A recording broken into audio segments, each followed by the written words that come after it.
Hello everyone, welcome back to the Restart channel. If you're new here, my name is Shada. I'm the co-founder of Restart, and today we're diving into the debate of the century in the cannabis world. Should marijuana be rescheduled or descheduled? Now, while we operate in the hemp industry, the federal scheduling of marijuana affects and impacts our industry too, due to them both pertaining to cannabis. So listen on to learn the differences between rescheduling and descheduling and what some of the possible pros and cons of each outcome would have. But before we begin, don't forget to like, hit the subscribe button, and make sure the notification bell is turned on so that you stay tuned for more content in the future. Let's jump right into today's topic. To start, last month, Bloomberg reported that they had obtained a letter from the Department of Health and Human Services, also referred to as HHS, recommending that the U.S. Drug Enforcement Agency, also referred to as the DEA, reclassify cannabis from Schedule 1 of the Controlled Substances Act to Schedule 3. Now, the letter comes some 10 months after President Biden called on the Secretary of HHS and the Attorney General to expeditiously review the scheduling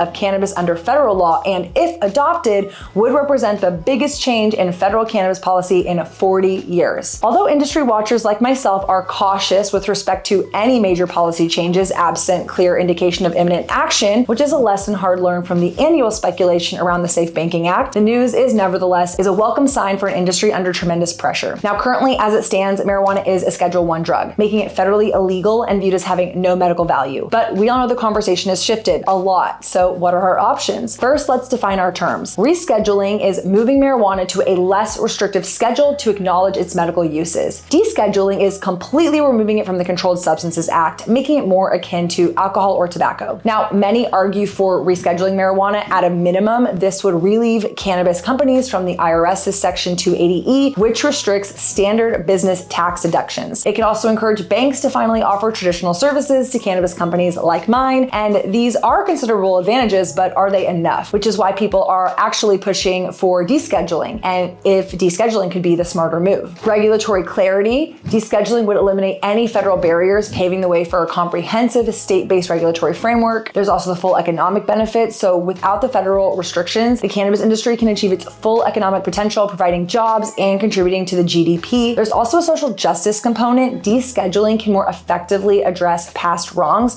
including the expungement of criminal records related to marijuana offenses. And it encourages research. While rescheduling makes research easier, descheduling removes even more barriers, allowing for a broader scope of studies and international trade. Descheduling opens the doors for international markets, something rescheduling simply can't effectively do. While rescheduling has its merits, descheduling offers a path that isn't just about easing restrictions, it's about reimagining how marijuana fits into our society, our economy, and our laws. So that's the rundown on why descheduling can be a more impactful step than rescheduling. But if you have any questions or thoughts that you want to share, please drop them in the comments below. What do you think between rescheduling compared to descheduling? And remember, the more we know, the better decisions we can make as a society. So don't forget to hit the like button if you enjoyed this video. Make sure you subscribe so you don't miss out on future content. Let us know what you think in the comments below, and we'll see you on the next video.